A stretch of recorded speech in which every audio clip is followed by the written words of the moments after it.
La mayoría habla de invertir en acciones y fondos de inversión como si fuera la clave del éxito financiero, pero ¿realmente lo son?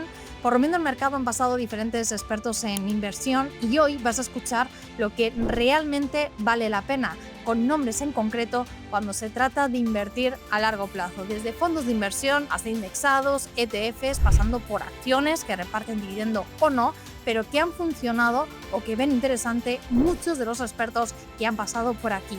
Y si quieres seguir aprendiendo esos secretos que pocos se atreven a decir, dale al like y suscríbete a este canal para no perderte lo que viene. Si tuviera que quedar con uno, para mí, persona de largo plazo que creo en el gestor del fondo, a mí el Morgan Stanley Global Opportunity me gusta muchísimo. Incluso lo compraría en divisa abierta, en dólar, o sea, a pecho descubierto. ¿Por qué? Porque es un gestor que ya te ha demostrado que siempre que se hace una caída muy grande de menos 30, menos 40, menos 20, lo hace muy bien. Las valoraciones del fondo están bastante bien. El gestor consiguió controlar bastante las valoraciones antes de las caídas, en relativo contra otros productos que son con valoraciones mucho más altas. Y yo creo que son esos productos que te ha demostrado pues, rendimientos a 15, 20 años del 13, 14, 15% anual, según, bueno, ahora un poco menos con la caída esta, pero por ahí. Y que tiene un proceso, una filosofía muy chula. También te incorpora el tema de Asia, que a mucha gente le gusta que le pongan China, aparte de Estados Unidos. De hecho, la cartera prácticamente es Estados Unidos, India, China. Me parece que una combinación muy, muy, muy interesante y que aprovechando que ha caído todo, o sea, ha caído el growth en Estados Unidos, toda India ha caído un montón desde máximos y China con toda la volatilidad y las caídas que tiene desde máximos ha caído un montón. Creo que tiene una cartera que puede estar muy chula y que para quien compre tras estos menos 25, menos 30, a largo plazo puede dar grandes rendimientos. Bueno, en 2025 en general, 3 buenas empresas, ¿vale? Para tenerlas en tu radar y que tú en el momento en el que estén a un precio atractivo, ¡pum!, comprarlas. Te quería decir una de cada mercado. Mira, del mercado español te voy a decir, yo solamente tengo 5 empresas. Te voy a decir Logista. Claro, Pero, bueno, al final es la que mejor te pero, ha ido. pero Logista, en el momento en el que tenga algún problema, que reduzcan previsiones de beneficios o que tengan un trimestre un poquito malo y que caiga, yo iría por Logista y compraría. Es un pedazo de empresón. De Estados Unidos hay una que me gusta mucho, que tengo poquito y tengo que ampliar, que es de Home Depot, que es de consumo cíclico. Podríamos decir, para la gente que no lo conozca, que sea aquí, pero a otra escala, como un Leroy Merlin, para reformar, mejorar tu casa con ciertas reformas, etcétera. Y de Reino Unido te pondría United Utilities, que es la empresa que distribuye el agua en una parte de Reino Unido. Los que más me gustan, de hecho el que más me gusta a mí del S&P 500 es este, ¿vale? El Vanguard US 500 Stock Index Fund Euro Accumulation. Entonces, pues bueno, este fondo me gusta por varias razones. Pues la primera, bueno, la gestora del Vanguard, que es una de las mayores gestoras de gestión pasiva del mundo. De hecho, fueron los primeros que crearon el primer fondo indexado hace ya, creo que fue en 1970, si no me equivoco, hace ya más de 50 años. Es una grandísima gestora. El fondo es un fondo que acumula dividendos, ¿vale? Entonces, pues lo que hemos dicho antes, al acumular dividendos, tú no vas recibiendo los dividendos cada año y no tienes que tributar por ello, ¿vale? Los dividendos se reinvierten en el valor de la participación, entonces pues tu rentabilidad va aumentando, pero tú no tienes que tributar por estos dividendos hasta que no vendas el fondo. Luego también es un fondo de réplica física, ¿vale? Es lo cual quiere decir que invierte en todas las empresas que forman el S&P 500, lo cual, bajo mi punto de vista, es un poco mejor la réplica física que la sintética, que no invierte en todas las empresas. Entonces, pues, al final, este fondo tiene bastantes características por las que a mí me gusta mucho. Su error de seguimiento es mínimo, o sea, la diferencia entre la rentabilidad del fondo y del índice es prácticamente nula. La única diferencia es la comisión que te cobra, que es una comisión muy, muy pequeñita. De hecho, no aparece en pantalla, pero es un 0,1%. Es muy, muy pequeñita la comisión que te cobra, un 0,1% al año. Entonces, al final, si tú inviertes, pues yo qué sé, 1.000 euros, pues te va a cobrar 1 euro al año, ¿vale? Creo que es una comisión bastante bajita. Y si solo pudieras elegir uno de los fondos que nos has ido mostrando, ¿cuál elegirías? A ver, te puedo decir, los Ultrasor me gustan mucho, ¿vale? Los Ultrasor, porque al final estás asumiendo prácticamente cero riesgo y estás teniendo unas rentabilidades muy interesantes. Tanto el Grupama como los TON son muy buenos. Si me tengo que ir a mojar a un poco más de duración, Tikehau, el Roder Corporate. El Roder Corporate, por ejemplo, a nosotros nos gusta mucho en las carteras, que sí que podemos asumir ese algo más de riesgo, porque como hemos visto, ya te vas a duraciones por encima de 4 años, ya, bueno, es un poco más de guerra en ese riesgo dentro de la parte de renta fija. Entonces, bueno, los Ultrasort y venga, el Roder Euro Corporate. No es recomendación de inversión. ¿Cuál ha sido tu mejor inversión y tu peor inversión? Pues mira, es una pregunta muy buena, porque si comparamos las dos, nos va a dar una respuesta muy curiosa. Mi mejor inversión son Iberdrola, que ya voy más que quintuplicando, y ACS, que también creo que ya ha alcanzado el quintuplicar. Luego tengo alguna cuadruplicando, como McDonald's, ¿vale? Entonces, como ves, la que mejor me ha ido, pues quintuplicando cuadruplicando. La que peor me ha ido, a ver, las que peores me han ido han sido, por ejemplo, Duro Felguera. Duro Felguera perdí, pues no lo sé, porque estuvo cobrando un dividendo durante unos años y tal. Si consideramos el dividendo y consideramos que no la vendí en el último momento, cuando no valía casi nada, pues pero perfectamente perdí la mitad, seguro que perdí la mitad. Pero consideremos una cosa, si de la que va mal, peor de todas, he perdido 50% y de la que va mejor de todas, de las que van mejor, he ganado el 400, eso implica que los aciertos pesan muchísimo más que los errores. Otros errores que he tenido, por ejemplo, empresas que han salido mal, que salieron mal en su momento y que vendí por hacer pérdidas fiscales, al igual que Duro Felguera, fueron Santander en su momento, que ahora se ha recuperado, pero yo la vendí antes, y Telefónica. Pero tú fíjate que Santander y Telefónica no sé si compré una media de 10 y vendía una media de 4 o 5 por ahí, pero durante varios años estuvo dando un dividendo que incluso era de 75 céntimos. Con lo cual, si sumaba los dividendos y todo esto, en Telefónica digamos que perdí el 30% de la inversión. Tú fíjate, lo que es un fracaso, o sea, la segunda peor de todas, tengas una pérdida de un 30% y que, sin embargo, las que te estén yendo bien, estés ganando un 400%. Eso que deja muy claro que la inversión es muy positiva. Y luego aparte tengo varias triplicando, tengo varias duplicando y tengo otras también perdiendo. Si solo pudieras elegir un fondo indexado o un ETF, Yo personalmente, única y exclusivamente estoy invertido en la MSCI ACWI. solo. Sí. ¿Y cómo entonces, solo en este fondo indexado y el resto de tu patrimonio? El resto de mi patrimonio tengo en Bitcoin, un inmueble que he comprado, bueno, todavía no me lo han dado, pero ya he dado la entrada y todo esto, estamos en el proceso. Tengo un poquito de oro y te digo los porcentajes, yo soy muy transparente. Tengo como un 70% de mi dinero en el ACWI, un 20% en Bitcoin, un 5% en oro y otro 5% en liquidez.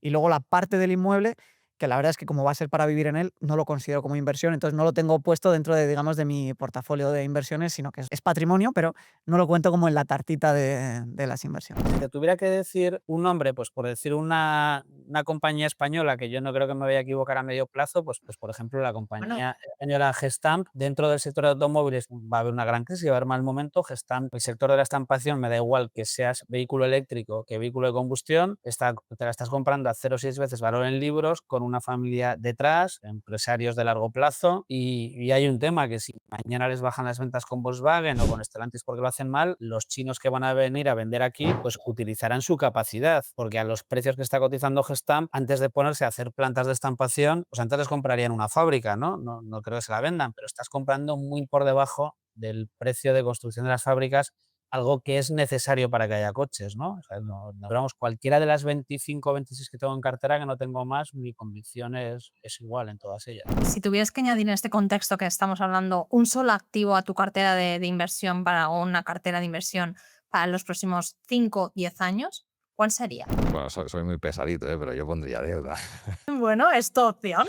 Sobre todo esto, porque dices, bueno, si más o menos, o sea, desde luego, si eres americano, te compras un bono a 10 años y vas a cobrar el 4 o 7 durante los próximos 5 seguro, pues oye, es fantástico, ¿no? No tienes que preocuparte de nada y al final tendrás el dinero. Y después si vas a investment grade, desde el punto de vista de Europa o investment grade global, pues puedes estar cerca del 5, ¿no? Entonces, yo creo que es un activo que al final, con muy poco dolor de cabeza, puedes tener unas buenas rentabilidades los próximos años, ¿no? Después de muchos años, o sea, vamos, prácticamente de una década, que era un desastre, ¿no? La renta fija, o sea, que ahora es un buen momento para comprar y tenerla mucho tiempo. Digamos que es un momento para construir una cartera de renta fija, ¿no?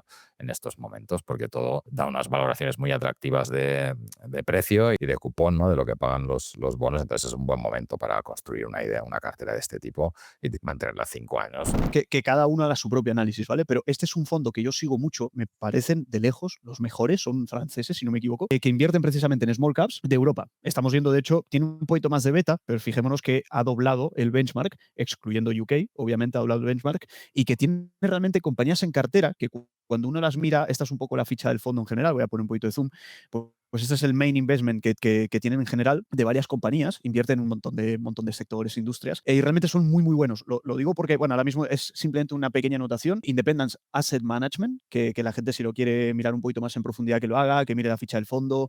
Concretamente este es el de Europe Small Caps, o sea que realmente muy bueno. No se trata necesariamente de copiar los trades o las operaciones, pero sí de analizar un poco cómo lo hacen, qué compañías, porque tienen un ojo, repito, muy, muy bueno y es complicado doblar un benchmark en este aspecto. Ellos lo han doblado, ¿no? Entonces, creo que realmente está muy interesante para que aquí tiene un poquito digamos, la diversificación geográfica también. Vemos que incluso también tiene una parte significativa en España. Una que a mí me encanta, y esta la he comentado yo creo varias veces además, se llama Dynacor Group, ¿vale? Y es una empresa muy sencilla de entender porque su modelo de negocio es simplemente ellos compran mineral de oro, ¿vale? En bruto, y lo transforman en lingotes y pellets y lo venden.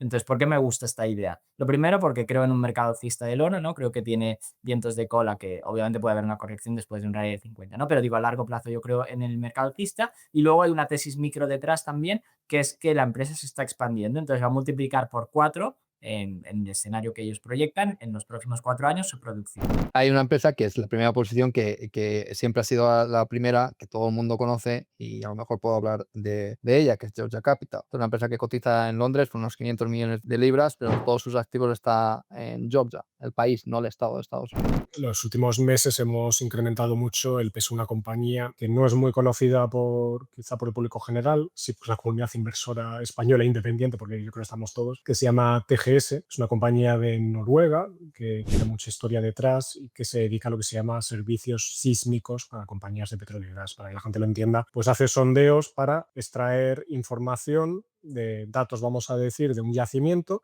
analiza esos datos y ese análisis es lo que le vende o luego le alquila a las productoras para que decidan si invierten o no en determinadas zonas, ¿no? Así, grosso modo, sería lo que hace la compañía. Entonces, es una compañía que depende mucho de la marcha de las inversiones en el sector, en exploración o en zonas más maduras en función del servicio que quieran. Y claro, los últimos años, pues con el petróleo sufriendo, con el CAPEX reduciéndose por toda la dinámica de ESG, etcétera, pues no lo ha hecho especialmente bien. Han cambiado internamente o estructuralmente las dinámicas dentro del sector y el mercado lo ha penalizado mucho. Nosotros pensamos que excesivamente, es una compañía, te decía el flujo de caja libre, pues sin asumir grandes alardes, estamos comprando a 3 veces su generación de caja libre de entre 3 años, que para nosotros es un disparate. Nunca habíamos visto esta compañía, que hemos invertido 8 veces en los últimos 13 años en ella, la conocemos muy bien, nunca la habíamos visto tan barata. Tú cuando vas a elegir un fondo, y esto lo voy a utilizar de ejemplo porque es un fondo que ha funcionado muy bien en el pasado, pero no tengo ni idea si lo va a seguir haciendo de igual de bien en el futuro o no, pero por lo menos lo quiero poner de ejemplo porque es uno de los fondos que te demuestra. Sí, que lo han ido haciendo bien. Eso sí, sin ser, yo lo reitero siempre, esto no es una recomendación de inversión, simplemente os dejamos alternativas, os enseñamos cómo buscar estos fondos, en qué nos tenemos que fijar, pero en ningún momento eso es una recomendación de inversión, es simplemente una opinión personal sin ser ningún tipo de recomendación. Exacto, porque al final yo no sé, por ejemplo, en el caso de SAS Valor Internacional lo voy a poner como ejemplo de un fondo que realmente hace gestión activa, que puede ir bien o mal, pero por lo menos hacen gestión activa, ¿no? Entonces aquí estás pagando un 87%, que es una comisión alta, pero por ejemplo, si te vas aquí a rentabilidad, pues en el 2022, cuando todo caía, pues te ganan un 45,8% en un año. Entonces, claro, estos fondos dices, pues yo pago un 87 encantado, porque no digo en este fondo, que no es una recomendación, pero lo pongo de ejemplo para que veamos lo que es la descorrelación, ¿no? Y lo que te sirve un fondo de este tipo de gestión activa de verdad, ¿no? Que en un momento cuando te hace falta, porque todo está cayendo, este fondo te da rentabilidad, ¿no? Entonces esto, claro, pues si hay que pagarlo, pues claro, porque están haciendo ahí un trabajo y lo están haciendo bien. Si lo vemos aquí en el rating y riesgo, veremos la beta. La beta es lo que te dice, ¿no? Que lo cerca que está del benchmark, de la correlación, pues te la tiene baja, ¿no? Y un alfa, lo que os decía antes, que es lo que aporta de gestión activa frente a su benchmark, un 9,70% al año, ¿no? O sea, que realmente aquí estás pagando mucho, pero estás pagando por algo que merece la pena, ¿no? Entonces, es un ejemplo, ¿no? También, por ejemplo, podemos poner un Vanguard indexado, que tampoco te vas a equivocar, ¿no? ¿Quieres invertir en Estados Unidos? Pues no inviertas en otra cosa que no sea algo así, ¿no? Coste anual 0,07%, ¿no? Pues al final, si veis aquí en el gráfico, a diferencia de Mediolanum, que está la línea roja por debajo de tanto del índice como de su categoría, aquí veis como el de Vanguard va directamente con el índice pegado, ¿no? Lo traquea perfectamente, mientras que está por encima que todos los fondos de su categoría, ¿no? Con un 0,07% de gastos al año, pues claro, muy difícil de batir. Asumiendo así que es la única inversión que puedo hacer, yo seguramente me decantaría por una cartera de fondos indexados arriesgada. Como por ejemplo. Pues invertir todo en renta variable, como te decía. O sea, ¿es un solo fondo o...? Lo que tú quieras, Pues- un tipo de inversión me refiero. Lo que te decía, la cartera que tengo de fondos indexados, mayor parte renta variable o incluso todo renta variable, yo creo que sí, te diría esa. Y yo creo que en automoción interesante en Europa me parece muy interesante BMW. BMW me parece una empresa que con un poder de marca bastante bueno, con mejores márgenes que el resto de sus competidores, con la parte del coche eléctrico yo creo muy avanzado y a unos precios pues muy interesantes. El Oros es un fondo que me encaja mucho, además es de small caps, que se va a beneficiar de esas caídas de tipos de interés, de esos bajos tipos de interés que ya tenemos en la zona euro. Si hablamos ya más fondos mixtos, me iría a un Dunas valor flexible, ¿vale? Que vas a tener muy poco riesgo y vas a tener una rentabilidad bastante buena, en el entorno del 6-7%. Pero si quieres un poco más de rentabilidad con una volatilidad razonable del 15%, eres un inversor agresivo o a medio camino entre moderado y agresivo, el Oros Value Internacional es un fondazo. Te digo 3 tendencias que estoy vigilando. Bueno, 2 sobre todo importantes, que son lo primero, la escasez de mano de obra cualificada en Estados Unidos. Está siendo ya un problema. Varias empresas, el otro día me vi, McKinsey hacía un estudio donde muchas empresas lo están marcando como que va a ser el próximo reto corporativo, que es que no hay gente cualificada en el mercado laboral estadounidense. Entonces van a tener que formar mucho más a sus empleados. Y en esa formación pues entran muchas empresas de capacitación o entran mucha empresa de software que permita una mejor automatización, mejora de productividad y demás, porque al final hay un gap ahí de mano de obra cualificada en Estados Unidos, que encima, si empiezas con un control migratorio, pues todavía podría ampliarse más, ¿no? Porque a lo mejor dentro de esa oferta que pudiese llegar laboral, pues la estás quitando de dentro del mercado, por lo que las empresas tienen que competir todavía más por encontrar mano de obra cualificada y poder captarla, ¿no? Entonces eso puede suponer también incluso un incremento en los salarios y demás cosas, ¿no? Pero por ahora va a hacer falta empresas que se dediquen pues, a todo este tema y además por tendencias seculares como pueden ser la demografía, las jubilaciones que llegan de los baby booms, de los baby boomers ahora en estos próximos años. Entonces, todo eso da oportunidad en análisis del mercado laboral, empresas que se dediquen a eso, herramientas de búsqueda de empleo, capacitación basada en habilidades, automatización, todo ese software que mejore también la productividad, ¿no? Luego otra tendencia es la seguridad del todo. Pasó algo a inicio de año que hackearon bueno, sabéis que nos han hackeado también la Hacienda Pública, la DGT, aquí en España hackean todo, nunca pasa nada. Tú ahora bien, como cojas un dato mal o se te vaya un dato de un cliente, prepárate para una multa de protección de datos, ¿no? Pero mientras tus datos están ahora mismo por India flotando y no pasa nada.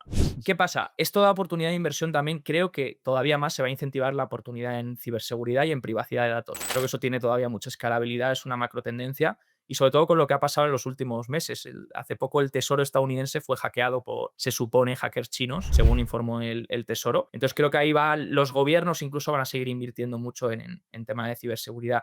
Pues hay empresas que tengan contratos gubernamentales importantes, contratos con diferentes empresas. Estamos viendo a lo mejor incluso todas las empresas relacionadas con ciberseguridad, muchas están cerca de máximos o formando bases para intentar romper máximos, entonces a lo mejor todavía puede quedar algunos tirones ahí.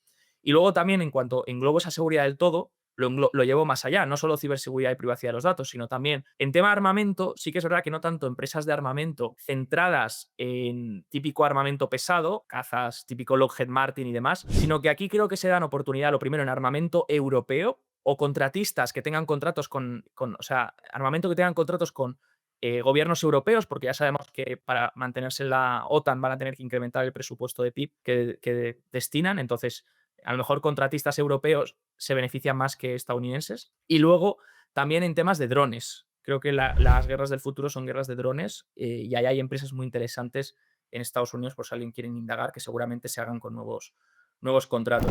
Yo ahora mismo lo que más estoy haciendo es invertir. Bueno, a ver, si solo podía hacer uno sería mi empresa, ¿vale? Porque es lo que más rentable. Pero eso no va a poder hacer la mayoría de la gente, bueno, no va a poder hacer nadie. Entonces, cosas que puede hacer la gente, te diría, para mí, yo ahora tengo opciones en las que puedo invertir, que son a través de house flipping inmobiliarios que hago con mi equipo o con conocidos o con amigos o tal, en los que yo no hago la gestión, que es lo bueno, pero consigo una rentabilidad de entre el 15 y el 20% de manera bastante segura, predecible, etcétera. Entonces, para mí ahora, en mi situación, eso es lo que yo haría y lo que estoy haciendo lo que más puedo, ¿no? La mayor parte de mi capital que invierto ahora yo, que invierto como inversor, no como empresario ni otra serie de cosas, es con eso. El problema es que eso pues muchas veces no es accesible para la mayoría de gente y que además hay que entender, es un camino y demás. Para la mayoría de la gente, ¿por dónde empezaría? Pues o por crowdfunding inmobiliario, si quieres algo más corto plazo, o por carteras indexadas, si quieres algo más largo plazo. Porque es lo más cómodo, bastante rentable, donde no tienen ellos la responsabilidad de la gestión y demás, ¿no? Entonces, es lo que digo, al principio no es lo mismo. Ahí, ¿qué vas a conseguir? Pues en las carteras indexadas seguramente un 7%, depende de cómo sea la cartera, un 7, 8, lo que sea. Ha habido años buenos, un 9, un 10, pero lo normal, 7, 8 históricamente. Y en el crowdfunding inmobiliario, pues un 10, 11, puede ser un 9, 10, 11. Son rentabilidades bastante buenas sin tener que hacer tú nada. Para que sea algo más común para todo el mundo, realmente he metido lo que hablábamos justo hace un momento, es decir, he metido un índice global y un índice sectorial, como puede ser el SP, es decir, de Estados Unidos. He puesto el ESG porque yo creo que todo el tema de renovables, todo el tema Sí, sí. va a seguir, o sea, está ahora y va a seguir. Entonces, como tener una alternativa, y realmente yo creo que para mercados tan líquidos y no perfectos, pero sí que se le puede sacar a lo mejor una menor rentabilidad si son fondos activos, como puede ser a lo mejor el índice global o como puede ser el SP500, yo creo que la mejor forma de adentrarte en este mercado es con indexados. Hay una página por ahí que se llama Spiva, que la hace el SP, que ahí calcula la cantidad de fondos de gestión activa que baten a su índice de referencia y, por ejemplo, en fondos en países como Estados Unidos o en activos como el SP500, está demostrado que realmente son muy pocos los que a largo plazo lo baten. Con lo cual, a lo mejor la mejor estrategia a largo plazo, como digo, es el mantenerte indexado. ¿O en renta fija? Luego en la parte de renta fija he puesto 3 fondos. Uno de gestión activa, uno indexado y uno monetario. Monetarios hay montones, realmente yo he puesto uno como ejemplo, pero realmente monetarios es lo que hablábamos en un principio. Yo creo que se sigue, o sea, se debe de estar, ¿vale? Es una manera fácil de que se remunere el capital, aunque cada vez lo remunera a un menor tipo de interés, pero que esté esa liquidez remunerada, que de ahí no estés pagando rendimientos por esos intereses que te va generando, porque se quedarán dentro del fondo y aparte que de ahí luego puedes hacer la distribución a los tipos de activos, por ejemplo, que quieres pasarlo a renta fija a corto plazo o que quieres pasarlo a renta variable, pues simplemente traspasas de un fondo a otro y ya lo tendrías. Luego, corto plazo, para personas conservadoras yo sí que tendría, lo que hablábamos en un principio, es decir, yo seguiría teniendo una cartera con renta fija a corto plazo, seguiría teniendo monetario, seguiría teniendo cuentas remuneradas, porque creo que es momento y se debe de estar. Y además, con todo este tipo de bajadas de tipos, si todo va conforme a lo que se espera, realmente estas carteras de corto plazo también se van a beneficiar de estas bajadas de tipo. No en la misma proporción que un largo plazo, pero tampoco vas a tener el mismo riesgo. Con lo cual, sí que es conveniente el estar posicionándose ahora mismo en renta fija, porque no sé cuánto será ni cuánto tiempo, pero estamos en el momento de poder aprovecharnos de una ventaja que nos dará más que el cupón, que a lo mejor nos esté proporcionando el fondo de inversión, con esa subida en precios dada por la bajada de tipos de interés. Y materias primas nos quedan. Bueno, en renta fija a corto plazo Sí, son renta fija a corto plazo, lo que yo he dicho, sería para personas más conservadores. Para personas que quieran un poco más de riesgo, tendríamos renta fija a largo plazo. Yo aquí he puesto uno de gestión activa y uno de gestión pasiva también. Y luego, por último, os he puesto 2 fondos indexados de oro físico en ETFs.